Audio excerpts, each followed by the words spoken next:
मंडळी, लग्नानंतर होईलच प्रेम या मालिकेचा आजचा म्हणजे 23 जुलैचा एपिसोड रिव्ह्यू तुम्ही ऐकत आहात. आजचा एपिसोड खूप इंटरेस्टिंग आहे बरं का मंडळी. कालच्या उत्सुकतेवर त्यांनी संपवला होता. तर बघा, आज रम्या आणि वसुहत्याचं आपलं तेच चालू असतं. सांग, तुझ्या बॉयफ्रेंडचं नाव काय आहे? होणाऱ्या या बाळाच्या बाबाचं नाव काय आहे? तर आता ही वैतागलेली असते बरं का आर्या. आता यांनी एवढी कॉम्प्लिकेशन्स वाढवून ठेवली आहे. त्या आर्याचा एक XYZ कोणीतरी नवीनच बॉयफ्रेंड काढला यांनी दाखवायला. बघा मंडळी, काय काय ट्विस्ट आणि टर्न आलेत. स्वात्या म्हणत असतात, "अगं बोल आर्या, कोण आहे मुलगा? अगं आमच्या घरचे सगळे खूप अगदी धडाडीचे कार्यकर्ते आहेत बरं का. सगळे पुढाकार घेतील आणि तुझं लग्न लावून देतील बाई." रम्या म्हणते, "हो ना, माझं लग्न पण सरप्राईज म्हणून उत्साहाने पार पडलं होतं सगळ्यांनी, पण हिचा नवराच गायब आहे बरं का मंडळी. किती दिवस झाले दिसतच नाहीये." नंदिनी शेवटी चिडते तिच्यावर, म्हणते, "रम्या प्लीज, काय चाललंय तुमचं? वसुहत्या तुम्हाला कळत नाहीये का? हा आर्याचा खाजगी प्रश्न आहे."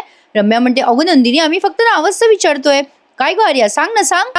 अगं सांग की, कोण आहे तुझ्या होणाऱ्या बाळाचे बाबा?" सगळेजण बघत असतात अशा वसुहत्याकडे आणि रम्याकडे. वसुहत्या म्हणत असतात, "सांग की आर्या, सांग ना." "अगं सांग बाई, नाही तर रेड वाईन पी बरं." शेवटी जीवा म्हणतो, "थांबा थांबा, मी सांगतो." सगळेजण जीवाकडे बघायला लागतात. ढंचिक ढंचिक म्युझिक वाजायला लागतं बरं का. सुरुवातीलाच एकदम एक्साइटमेंट हाय करून टाकली आहे त्यांनी, एकदम हाय लेवलची केली आहे. शेवटी नंदिनी म्हणते, "जीवा काय बोलताय?" लगेच आता जीवा म्हणतो, "इट्स ओके अगं नंदिनी, जे खरंय ते खरंय. अजून किती दिवस लपवणार आपण?" त्या नंदिनीचा जीव गळ्याशी आलेला असतो बरं का. आता नंदिनीला वाटतं, सांगतो का काय हा सरोगसीबद्दल. जीवा आता म्हणतो, "आर्या, जे खरं आहे ते सगळ्यांना कळायलाच हवं." सगळेजण पाहतात जीवाकडे, काय बोलतो की काय. आर्या पण घाबरली आता. आता काव्या म्हणते, "काय रे जीवा, तुला कसं काय माहिती आर्याच्या बॉयफ्रेंडबद्दल? तुझा काय संबंध आहे या सगळ्यामध्ये?" जीवा म्हणतो, "कारण तो मुलगा जो आहे ना, तो" आता नंदिनीने डोळे लावून टाकलेले असतात बरं का. आता जीवा म्हणतो, "मला माहिती आहे तो मुलगा." वसू आत्या म्हणतात, "मग सांग ना कोण आहे तो?" जीवा म्हणतो, "हो, मी ओळखतो तसं त्याला. मी भेटलोय त्याला. चांगला मुलगा आहे बरं का, खूप चांगला आहे." आर्या त्याच्याकडे बघायलाच लागते जीवाकडे. आता जीवा पुढे सांगत असतो, "खूप संस्कारी आणि चांगला मुलगा आहे बरं का. खूप छान आहे, मस्त मुलगा आहे." एवढंच तो बोलतो आणि म्हणतो, "आणि तसंही आत्या, हा तिचा पर्सनल विषय आहे. तू कशाला उगाचच ती प्रश्न विचारते तिला? उगाचच नको ते प्रश्न विचारून त्रास देताय. नका ना इंटरफेअर करू तिच्या पर्सनल मॅटरमध्ये." असं जीवा सगळ्यांनाच म्हणजे रम्याला आणि वसुहत्याला सांगत असतो. विक्रम लगेच म्हणतात, "हो, हो बेटा, खरंच गं, चुकलंच हं, या दोघींचं तुझं खाजगी आयुष्य असं चव्हाट्यावर आणलं बघ या दोघींनी. असं बरोबर नाहीये." आर्या म्हणते, "विक्रम काका, इट्स ओके आणि जन्मजेय, थँक बरं का. तू बाजू सांभाळलीस. खरं तर ही बातमी तुम्हा सगळ्यांना अशा पद्धतीने कळावी अशी माझी इच्छा नव्हती बरं का." आर्या पुढे म्हणते, "हो, तुम्हाला कळलंच आहे तर सांगते सगळ्यांना. माझं ना त्या मुलावर खूप प्रेम आहे बरं का आणि हे त्याचंच बाळ आहे." बापरे प्रेक्षकांनो, आता काय बोलू पुढे? बघा ते काय म्हणतात आता. आर्या म्हणते, "मी तुम्हाला सगळ्यांना सांगणारच होते, पण मी जीवाला सांगून बसले." "अगं काव्या, मी तुला जरा एक्सप्लेन करते हां." आता काव्या तिचा पचका करते आणि म्हणते, "नाही नको, राहू दे, गरज नाही त्याची. ती तुझी पर्सनल लाईफ आहे ना, तुझी पर्सनल चॉईस आहे. नाही, इथे काही तू कोणाला काही सांगायला बांधील नाहीयेस बरं का आर्या. तू देशमुख नाहीयेस, त्यामुळे तू कोणाला इथल्या लोकांना आन्सरेबल नाहीये. आणि तुम्ही बरं का वसुहत्या आणि रम्या, तुम्हाला हिच्या आयुष्यात ढवळाढवळ करायचा काही अधिकार नाहीये बरं का." वसुहत्या म्हणतात, "अगो ए काव्या, काय गो?" लगेच आता काव्या म्हणते, "हो, बरोबर बोलते मी. एक तर ती देशमुख नाहीये आणि दुसरं म्हणजे तिला काही तुमचा त्रास नाहीये. ती काही आपल्या घरात राहत नाही. तुम्हाला हे सगळं कोणी करायला सांगितलं होतं? कोणी अधिकार दिला तुम्हाला तिला हे प्रश्न विचारण्याचा?" काव्या आता रम्याला आणि वसुहत्याला ओरडते आणि म्हणते, "असो, तिच्या चारित्र्यावर शिंतोडे उडवण्याचा घाणेरडा प्रयत्न केला, त्यामुळे वसुहत्या तुम्ही तिची माफी मागा." वसुहत्या म्हणतात, "मी मी माफी मागायची?" काव्याच्या या वाक्याला विक्रम दुजोरा देत म्हणतात, "बरोबर बोलते काव्या. मागा मागा माफी मागा आर्याची. बघता काय माझ्या तोंडाकडे? चला, आत्ता तिच्यावर आरोप करताना चांगला आवाज चढवला होता तुम्ही. आता काय तोंड बंद झाली का तुमची? मागा मागा माफी मागा." विक्रम, रम्या आणि वसुहत्याला ओरडत असतात. मग लगेच वसुहत्या म्हणतात, "बरं बाई, चुकलं आमचं. कर बाई माफ आम्हाला. घे बाई, पी आता हे."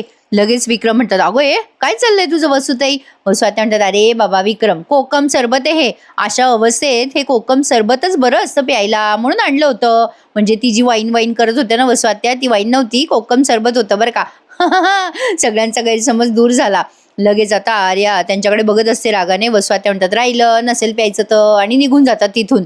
विक्रम म्हणतात, "सॉरी बेटा आर्या, हे सगळं जे काही झालं ना ते बसा बसा पोरांनो, तुम्ही गप्पा मारा. चल ग मानिनी, आपण जाऊयात."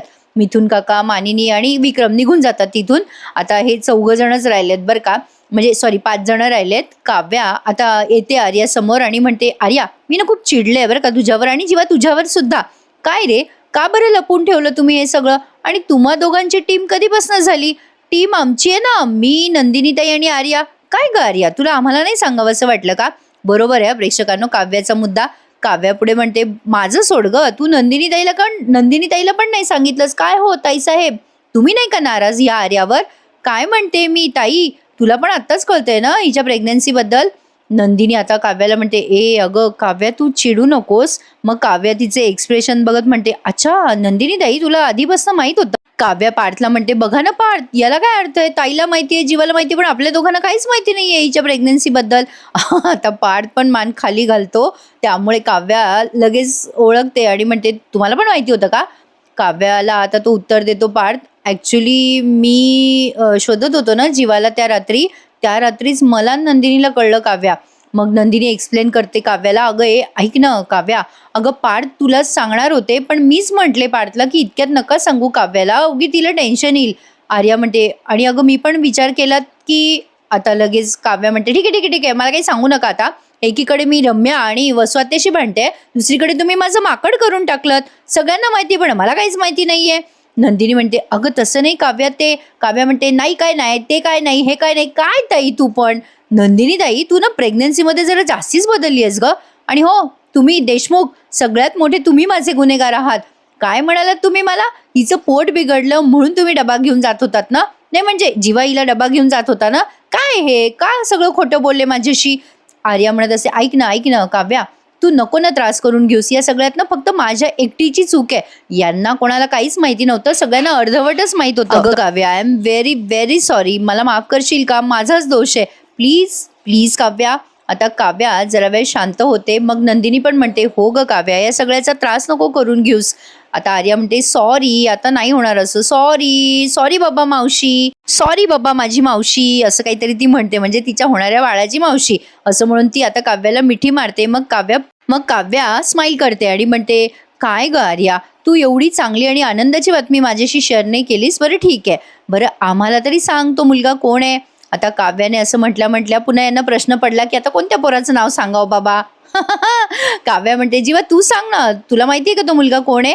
तू आत्ता म्हणालास ना मगाशी, कोण आहे तो मुलगा, सांग ना त्या मुलाचं नाव. जीवा म्हणतो, अगं असं काय करतेस काव्या, तू आत्ता मगाशी म्हणालीस ना तो आर्या स्वतंत्र आहे, सगळं छान आहे, मग कशाला त्या मुलाचं नाव गाव फळ फूल हवंय नाही का तुला?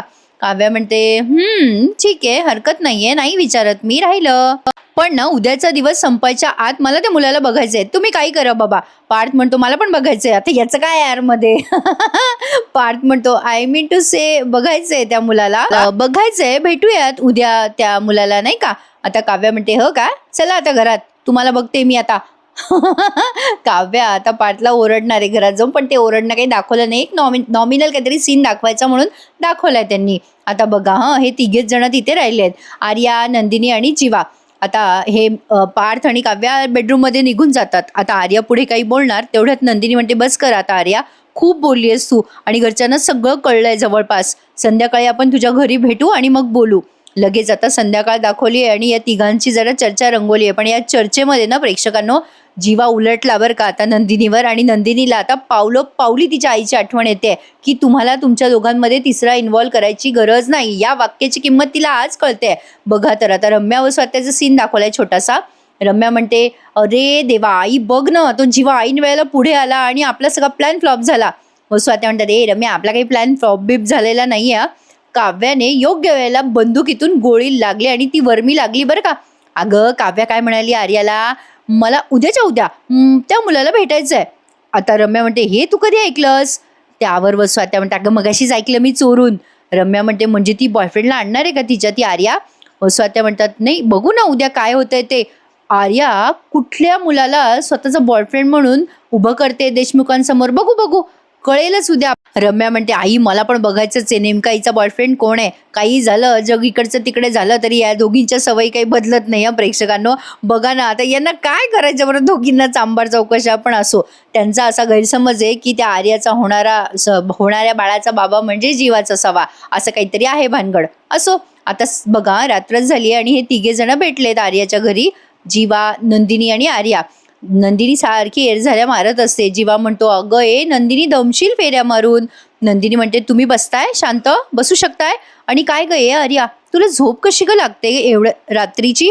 म्हणे माझा बॉयफ्रेंड आहे. किती खोटं बोललीस, कोण आहे तुझा बॉयफ्रेंड, सांग ना. आर्या म्हणते कोणीच नाहीये. नंदिनी म्हणते मग कशाला सांगितलं सगळ्यांसमोर तुझा बॉयफ्रेंड आहे म्हणून. आर्या म्हणते ए तू मला का बोलतेस ग नंदिनी, अगं जन्मजयला विचार ना, त्याने सांगितलं सगळ्यांना आधी. जीवा म्हणतो अगं मग मी काय सांगणार होतो सगळ्यांसमोर, आपण काय सांगणार होतो सगळ्यांसमोर.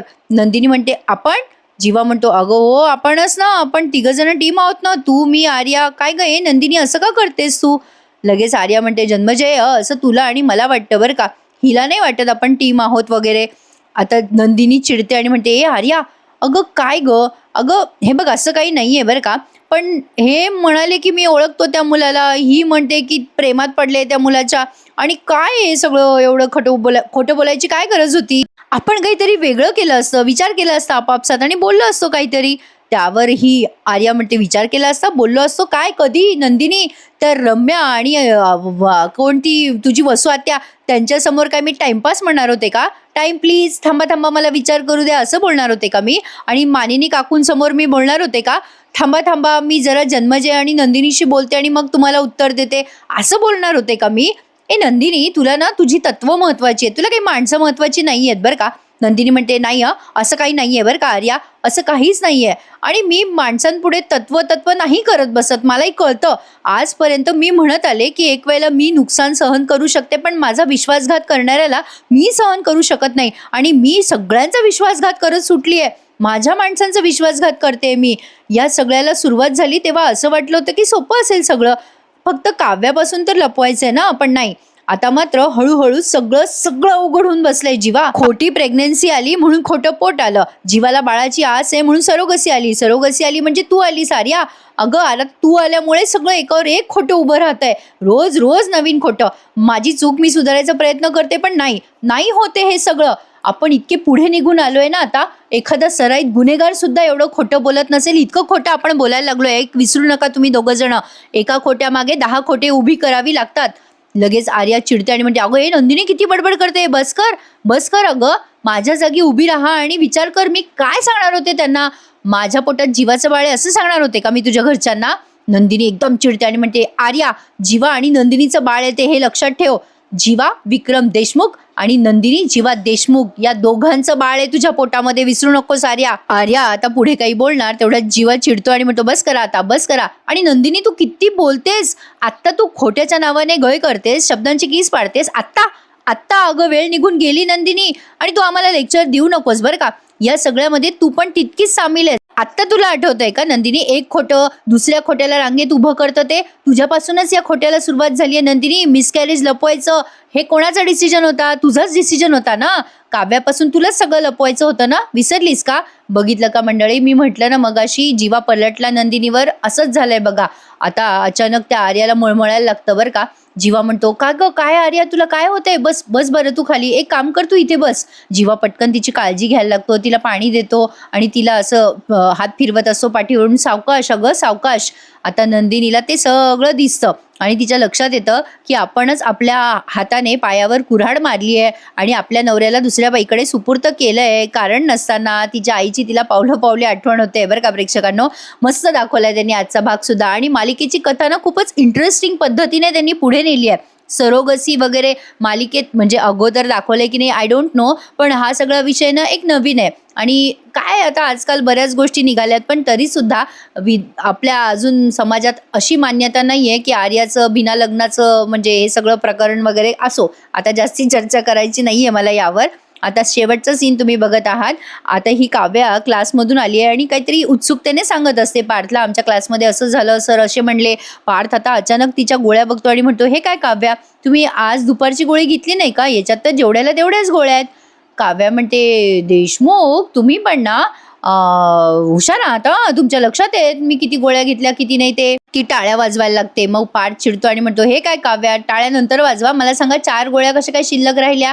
आता काव्याने गोळी घ्यायची विसरून गेली आहे बरं का ती, असं खरं तर करायला नाही पाहिजे काव्याने. प्रेग्नन्सीमध्ये आपण स्वतःपेक्षा जास्ती बाळाची काळजी घेतो प्रेक्षकांनो.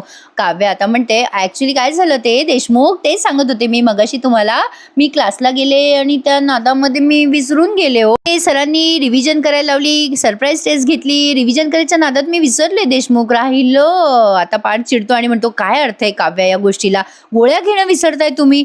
अहो तुमच्या बाबतीत बाळाच्या बाबतीत असा हलगर्जीपणा करावा का? काव्या म्हणते सॉरी सॉरी देशमुख सॉरी. आता पार्थ चिडून म्हणतो काय सॉरी काव्या, प्रश्न गोळ्याचा नाहीये. आज तुम्ही गोळ्या विसरल्या उद्या चेकअप विसराल. काव्या म्हणते नाही नाही असं कसं विसरेल मी, नाही विसरणार चेकअप. पार्थ म्हणतो नाही ना विसरणार, व्हेरी गुड. आता परवा आर्यासोबत कन्सल्टेशन आणि चेकअपचा प्लॅन आहे, आता तो विसरू नका. काव्या म्हणते असं काय करतं देशमुख, अहो परवा प्रिलिम आहे ना माझी, तुम्ही ठरवायच्या आधी मला विचारायचं ना, असं काय करता तुम्ही, मला काहीच सांगत नाहीत. पार्थ म्हणतो किती वाजता आहे तुमची प्रिलिम? काव्या म्हणते दुपारी. पार्थ म्हणतो ठीक आहे मग मी संध्याकाळी प्लॅन करतो हां. काव्या आता पुढे काही बोलणार तेवढ्यात पार्थ म्हणतोय बघा आता काही बोलू नका, आर्यासोबत चेकअप महत्वाचं आहे, जे झालं नाही ते करूयात. एक काम करूयात ना, तुमची प्रिलिम झाली की मी लगेच उभं राहतो प्रिलिम सेंटरच्या बाहेर. पुढे काही पार्थ बोलणार तेवढ्यात काव्या चिडून म्हणते शाळकरी मुलीच्या वडिलांसारखे बोलणार का, जायचंय ना चेकअपला जाऊयात. तनतन करते ती आणि निघून जाते आतमध्ये. आता पार्थ वैतागतो आणि इथेच हा भाग संपतो. इकडे आर्याने चैतन्य देशपांडे नावाचा बॉयफ्रेंड उभा केलाय देशमुखांसमोर. आता तो चैतन्य देशपांडे सगळ्यांना हॅलो एव्हरीवन मी चैतन्य देशपांडे असं सांगतो. रम्या म्हणते खरं काय खोटं काय हे ओळखायचे झालेत वांदे, आणि देशमुखांच्या घरी आलेत मिस्टर चैतन्य देशपांडे. हिला मध्येच कविता कुठून सुचली यार, हिचा नवरा परत आणणार आहे, ही एडी झाली आहे. असो गंमत केली प्रेक्षकांनो, कारण तो विजय आता गायब आहे ना सध्या बऱ्याच दिवसापासून. आता ती रम्या आयडी मागते बरं का त्या चैतन्य देशपांडेला, आणि आर्या आणि जीवा घाबरतात. आता इकडे गुरुजी आले आणि पार्थला सांगून गेले. गुरुजी नेहमीप्रमाणे येतात आणि टेन्शन देऊन जातात यांना. ते पार्थला सांगतात येणारा काळ तुमच्यासाठी खूप कठीण आहे, नियती आता तुमची परीक्षा घेणार आहे. प्रेक्षकांनो गुरुजी आले की समजून घ्यायचं कोणता तरी नवीन प्रोमो येणार आहे किंवा काहीतरी ट्विस्ट येणार आहे बरं का. चला मजा येणार आहे ना पुढे तुम्हाला रिव्ह्यू ऐकायला. मग प्लीज लाईक करायला विसरू नका, चॅनलला सबस्क्राईब करायला विसरू नका मंडळी. कसा वाटला आजचा भाग मला कमेंट करून नक्की कळवा. काळजी घ्या स्वतःची. उद्या पुन्हा भेटूयात लग्नानंतर होईलच प्रेम या मालिकेच्या नवीन रिव्ह्यू मध्ये. तोपर्यंत टेक केअर, धन्यवाद.